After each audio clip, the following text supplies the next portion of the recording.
Hello students, Tomar institute of computer के YouTube channel में आपका स्वागत है। 60 days computer basic certification course में आपको कंप्यूटर का बेसिक टू एडवांस नॉलेज दिया जाएगा। इसमें आपको ऑफिस में कैसे कंप्यूटर में वर्क होता है, इंटरनेट का कैसे यूज करते हैं, कैसे लेटर, नोटिस और किस प्रकार से ऑफिस के डॉक्यूमेंट को बनाते हैं, एक्सेल में कैसे काम करते हैं, प्रेजेंटेशन कैसे बनाते हैं, फोटोशॉप, कोरल ड्रा में ग्राफिक डिजाइनिंग कैसे करते हैं और भी बहुत कुछ आपको 60 days computer basic certification course में सिखाया जाएगा, जिसकी जरूरत आज हर किसी ऑफिस में होती है। क्लास स्टार्ट होने के पहले मैं आपको कुछ जानकारी देना चाहता हूं।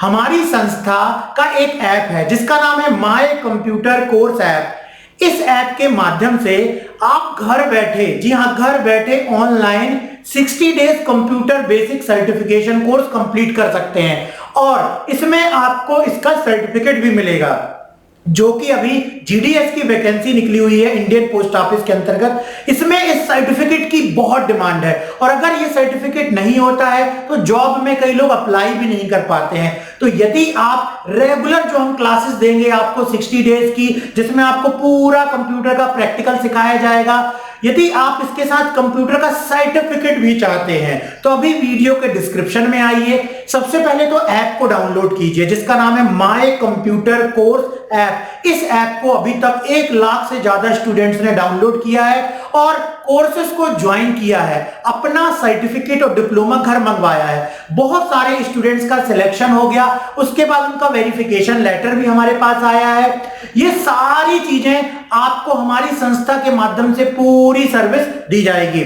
तो यदि आप इस कंप्लीट 60 डेज कोर्स के साथ सर्टिफिकेट भी चाहते हैं तो अभी ऐप को डाउनलोड कीजिए और उसके बाद 60 days computer basic certification course को ज्वाइन कीजिए। तो चलिए अब हम जो डे 60 तक की क्लास शुरू कर रहे हैं उसमें आज हम नेक्स्ट टॉपिक है जो समझने वाले हैं। तो चलिए अब हम शुरू करते हैं आज की क्लास को। अगला दिया गया है शेप्स ग्रुप। शेप्स ग्रुप में आपको सामने ही दिख रहा है बहुत सारे शेप्स दिए गए हैं, ठीक है। इन शेप्स को क्लिक करना है, ये सिलेक्ट हो जाएंगे। इसको ड्रैग करके जैसे ही हम चलाएंगे इस तरीके का शेप बन जाएगा। नया पेज ले लेते हैं, फाइल टैब में जाते हैं, न्यू ऑप्शन में क्लिक करते हैं, नया टैब आ गया। तो यहाँ से हमको जो भी शेप लेना है वो शेप ले सकते हैं। ये देखिए इस तरीके से जो भी शेप बनाना है, इतने सारे शेप्स दिए गए हैं, इन शेप्स को हमको लेना है। और जब ये शेप सेलेक्ट रहेगा उसके बाद इसको जितने बार बनाना चाहें उसी शेप्स को जो है आप बना सकते हैं। देखो बार बार सेलेक्ट करने की जरूरत नहीं है। दूसरा शेप जब चाहिए है तब उसको सेलेक्ट करना है, तब उस शेप को बनाया जा सकता है। शेप के अंदर कलर भरना है, क्लिक करेंगे, जो भी कलर यहाँ पर दिखलाई देगा वो कलर शेप के अंदर भर जाएगा। ये देखिए कलर बदलते जा रहे हैं और जहाँ जहाँ क्लिक करते जाएंगे वो कलर इस प्रकार से भरते जाएगा। तो ये शेप्स के अंदर अगर हमको कलर भरना है तो ये हम सेलेक्ट करेंगे टूल फिल विथ कलर और उस शेप में क्लिक करेंगे, कलर भर जाएगा। नया पेज फिर से ले लेते हैं, ये नया ड्राइंग कैनवास ले लिया हमने और इतने सारे शेप दिए गए हैं। इन शेप्स का भी इस्तेमाल करके आपको अलग अलग प्रकार की डिज़ाइन बनाना सीखना है, प्रैक्टिस करना है। इंटरनेट में भी जाकर के सर्च कर सकते हैं कि पेंट ब्रश डिज़ाइंस या पेंट ब्रश ड्राइंग्स, बहुत सारी ड्राइंग की इमेजेस आ जाएंगी। उससे आइडिया हो जाएगा कि क्या क्या ड्राइंग हम बना सकते हैं। उन ड्राइंग्स को देख कर के ड्राइंग बनाई जा सकती है, ठीक है, और उसमें प्रैक्टिस की जा सकती है।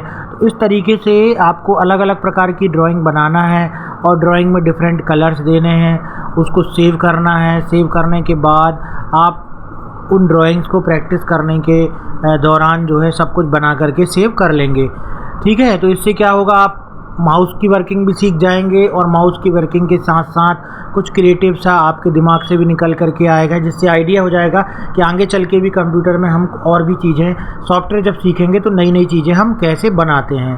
तो इस तरीके से कलर वगैरह कर दीजिए। फिर से हमने नया पेज ले लिया, तो ये हो गया हमारा शेप। शेप के अलावा शेप में यहाँ पर देखिए जैसे हम इस लाइन को रखते हैं, कई जगह हमको इसको लाइन को भी रखने की ज़रूरत पड़ेगी। जैसे हमने ये बॉक्स ले लिया और अगर हमको एक छोटा सा होम बनाना है तो उसके लिए हम देखिए लाइन का उपयोग कर रहे हैं। जब हम यहाँ से लाइन लेते हैं तो लाइन में आप इस अलग अलग प्रकार के कलर भी भर सकते हैं। देखिए सिंगल जब हमने लाइन ली थी तो no outline, solid colour, crayons का colour, marker colour, oil colour, natural pencil colour, water colour, कैसा आपको कलर चाहिए वो कलर यहाँ पर आ जाएगा। इसकी मोटाई कितनी होनी चाहिए है वो मोटाई भी आप सेलेक्ट कर सकते हो, ठीक है। इसका कलर आपको कैसा चाहिए है कलर भी सिलेक्ट कर सकते हो, जो भी कलर यहाँ पर आएगा वो कलर इस तरीके से इसमें हो जाएगा। इस तरीके से पेंसिल लेकर के भी हम जो भी डिज़ाइन बनाना चाहते हैं ये लाइन टूल के द्वारा भी हम बना सकते हैं। ये देखिए, ठीक है। तो ये किसके द्वारा बना दिया हमने, लाइन टूल के द्वारा बना दिया। लाइन टूल के अलावा आप देख सकते हैं कि जब हम इरेज़र टूल को लेते हैं और हम किसी लाइन को इरेज करते हैं तो वहाँ पर वही कलर आता है। जैसे कि इसमें हमने कलर फिल कर दिया और अब हम इरेज़र टूल लेते हैं और जो भी हम मिटाते हैं तो इसमें वही कलर आएगा आपका जो बैकग्राउंड में होगा। और अगर आप बैकग्राउंड के कलर को चेंज करना चाहते हैं तो देखिए बैकग्राउंड कलर को सेलेक्ट कीजिए और यहाँ से इस पर कलर चेंज कर दीजिए। यहाँ पर ग्रीन हो गया। अब जब हम इरेज़र टूल का इस्तेमाल करेंगे तो बैकग्राउंड में चूँकि हमने ग्रीन कलर लिया हुआ है तो ग्रीन कलर आएगा। तो इस तरीके से आप इरेज़र का जब इस्तेमाल करें तो ये ध्यान रखें कि यहाँ पर जो भी कलर सेलेक्टेड है वही कलर हमारा जो है इरेज़र में आएगा और उससे हम जो है अलग अलग प्रकार की इस तरीके से जैसी डिज़ाइन बनाना चाहें बना सकते हैं। तो ये हमारा बैकग्राउंड का कलर है। तो जब हम इरेज़र टूल लेते हैं उस समय इसकी ज़रूरत पड़ती है इस कलर को लेकर के, और जब हम चलाते हैं तो वो इरेज़र जहाँ पे भी इरेज करता है तो बैकग्राउंड का कलर आता है और बैकग्राउंड का वही कलर आएगा जो यहाँ पर सिलेक्टेड होगा। डिज़ाइन बनाने के बाद इस डिज़ाइन को हम सेव कर सकते हैं। सेव करने के लिए फ़ाइल टैब में जाएंगे और यहाँ से सेव में क्लिक करेंगे। सेव में क्लिक करने के बाद बेहतर होगा कि आप अपने माय कंप्यूटर इसमें जाएं और किसी ड्राइव में जा कर के अपना एक फ़ोल्डर बना लें। और फ़ोल्डर बनाने के बाद जैसे आपका नाम है राकेश तो आपने यहाँ बना लिया राकेश, अपने फ़ोल्डर का नाम बना लिया, डबल क्लिक किया और उसके अंदर आपने किसकी एक्सरसाइज की, पेंटिंग बनाई आपने तो आपने लिख दिया पेंटिंग 01 या होम बनाया तो आप होम भी लिख सकते हैं। इस तरीके से सारी कंप्यूटर में बनाई गई एक्सरसाइज को अपने एक फ़ोल्डर में बना करके सेव करना चाहिए ताकि कभी हम किसी को दिखाना चाहें अपना बनाया हुआ ड्राइंग है या कुछ भी हम आगे काम करें तो उस फोल्डर में जा कर के डायरेक्टली हम दिखा सकते हैं। तो इस तरीके से जैसे ही हम अपनी ड्राइंग को सेव करते हैं उसका नाम यहाँ पर दिखलाई देने लगता है। देखिए पेंट 01 से नाम से हमने सेव किया हुआ था। इसके अलावा यहाँ पर नई ड्राइंग बनाना है तो हम न्यू में क्लिक कर सकते हैं। देखिए न्यू ड्राइंग कैनवास आ गया। किसी को ओपन करके दिखलाना है तो हम फाइल टैब में जाएंगे, ओपन में क्लिक करेंगे, सेलेक्ट करेंगे अपनी ड्राइंग को तो ओपन कर सकते हैं। अब हम चाहते हैं कि जो हमने ड्राइंग ओपन की हुई है उस ड्राइंग को कुछ और हम बनाएं और बनाने के बाद हम एक नए नाम से सेव करें।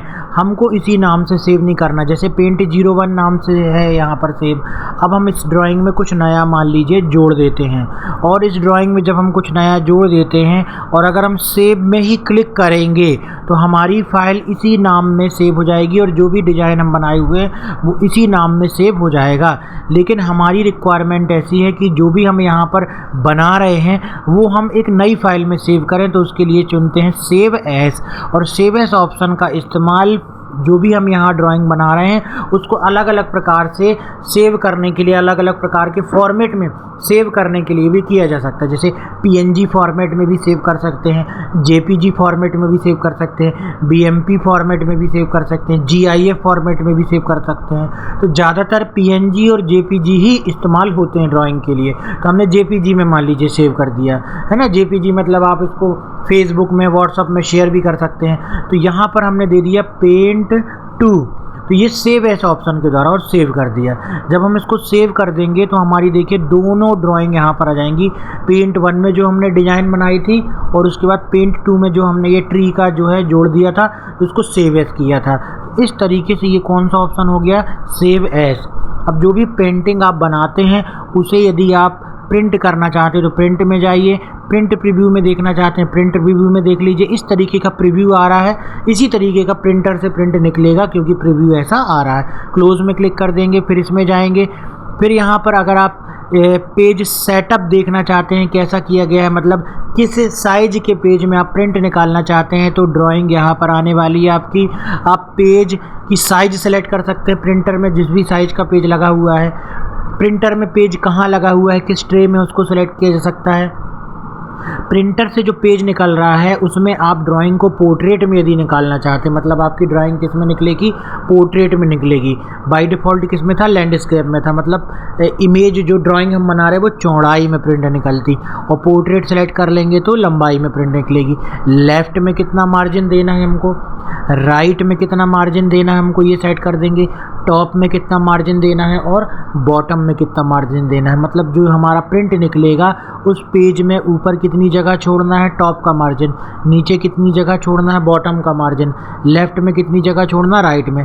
ये यहाँ से हम डायरेक्ट टाइप भी कर सकते हैं। देखिए जगह ज़्यादा छूट गई लेफ़्ट की, राइट में बढ़ाना है, राइट की जगह ज़्यादा छूट गई, तो इस तरीके टॉप की जगह छूट गई, तो इस तरीके से हम यहाँ पर सेट कर सकते हैं। एडजस्ट टू इमेज हो सकता है बहुत बड़ी हो तो इमेज की साइज़ को यहाँ से हम थोड़ा सा कम कर देंगे तो इमेज हमारी ड्राइंग बड़ी होने के बावजूद भी कम पेज में आ जाएगी। अगर हमारी ड्राइंग 2 पेज में जा रही है, हम चाहते हैं कि एक ही पेज में आ जाए, तो यहाँ से फिट टू 2 पेजेस का मैटर 1 पेज में फिट हो जाए, फिट टू 2 बाय 1 पेजेस, मतलब 2 पेज की डिज़ाइन 1 पेज में यहाँ से सेट हो जाएगी। इस तरीके से ये पेज की सेटिंग है जो कि हम प्रिंट निकालने के पहले करते हैं।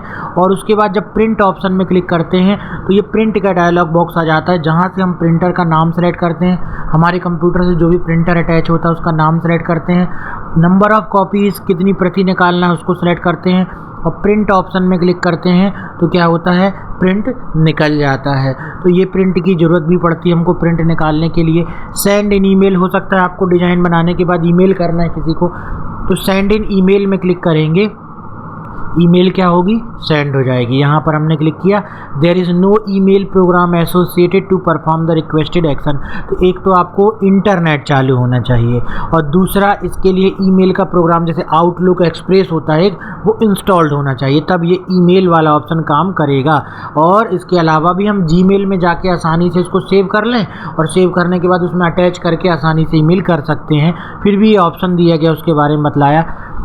इस इमेज को जो हमने बनाया उसको हम अपने वॉलपेपर के रूप में, डेस्कटॉप के रूप में लगा सकते हैं। फिल में हमने क्लिक कर दिया तो हमारा ये जो है देखिए वॉलपेपर में आ गया, ठीक है।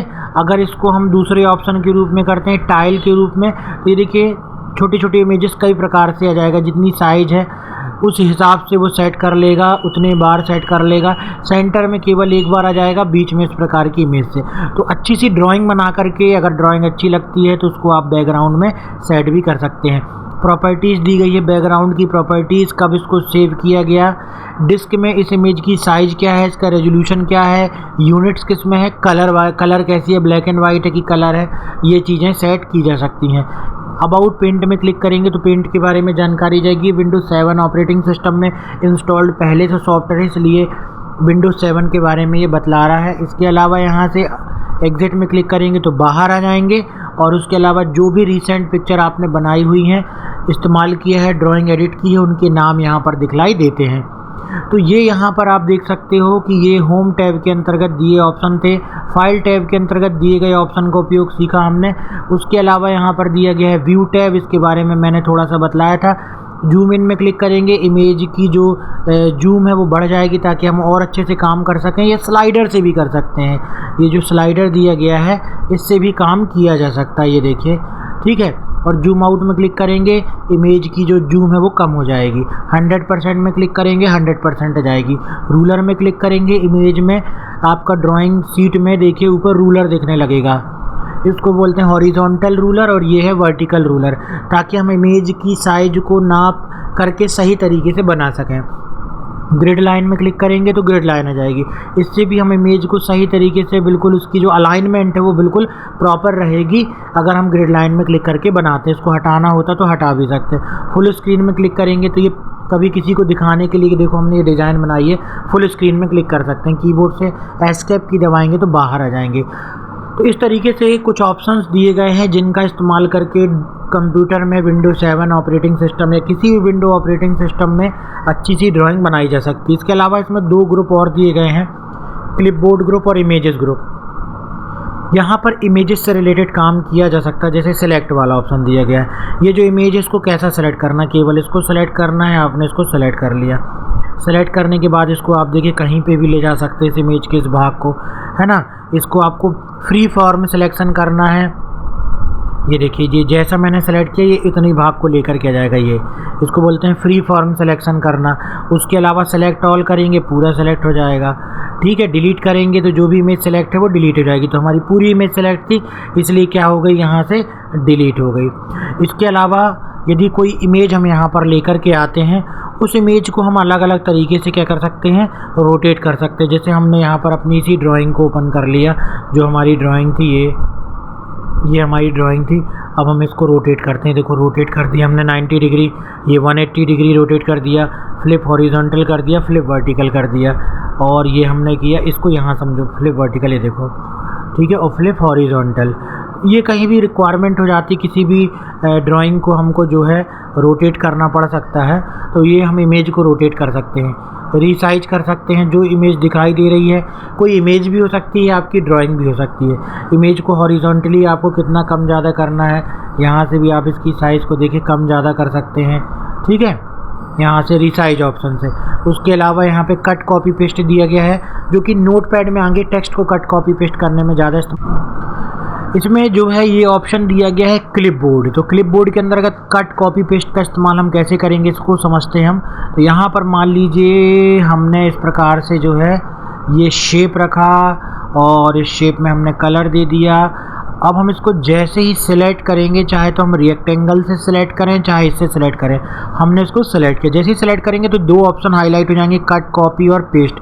अगर हम इसको कट करते हैं तो ये टेक्स्ट यहाँ से कट हो जाता है, और उसके बाद जब हम पेस्ट में क्लिक करते हैं तो ये टेक्स्ट जो है वो क्या होता है, पेस्ट हो जाता है। जितने बार पेस्ट में क्लिक करेंगे उतने बार ये हमारा टेक्स्ट जो है, जो ड्राइंग है वो क्या हो जाएगी, पेस्ट हो जाएगी। तो ये कोई इमेज भी हो सकती है या बनाई गई ड्राइंग भी हो सकती है।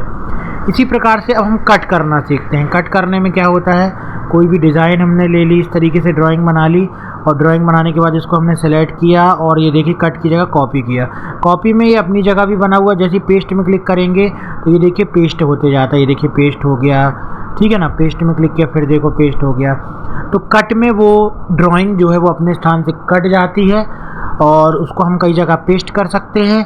और कॉपी में वो ड्राइंग अपनी जगह भी रहती है, और उसको दूसरी जगह हम जहाँ चाहें पेस्ट कर सकते हैं। पेस्ट फ्रॉम का मतलब होता है कि कहीं कोई दूसरी इमेज है, ड्राइंग है, यदि आप उसको इसमें लाना चाहते हैं तो पेस्ट फ्रॉम में क्लिक करके आप इस तरीके से ला सकते हैं और उसको इस्तेमाल कर सकते हैं। ठीक है, तो ये क्लिपबोर्ड के अंतर्गत दिए गए ऑप्शन का यूज़ हमने किया, कट कॉपी पेस्ट। आगे टाइपिंग से रिलेटेड चीज़ें जब आएंगी, टेक्स्ट को कट कॉपी पेस्ट करना भी हम सीखेंगे, वहाँ पर भी आप बहुत अच्छी प्रैक्टिस कर सकते हैं। तो ये ड्राइंग सॉफ्टवेयर से रिलेटेड भी एग्ज़ाम में कहीं ना कहीं कुछ ना कुछ क्वेश्चन पूछ लिए जाते हैं, कि किसी टूल्स के बारे में पूछ लिया जाता है कि इस टूल्स का उपयोग कहाँ होता है, इस टूल्स का उपयोग कैसे होता है। दूसरा, आप कंप्यूटर सीखने की शुरुआत कर रहे हैं तो माउस को अच्छे तरीके से चलाना सीखने के लिए भी ड्राइंग सीखना चाहिए। और दूसरा, एग्ज़ाम में भी पूछ लिया जाता है कि ऐसे सीरीज़ के अंतर्गत पेंट ब्रश को समझाइए। तो फिर आपको उसमें ये सारे टैब के अंतर्गत दिए गए सारे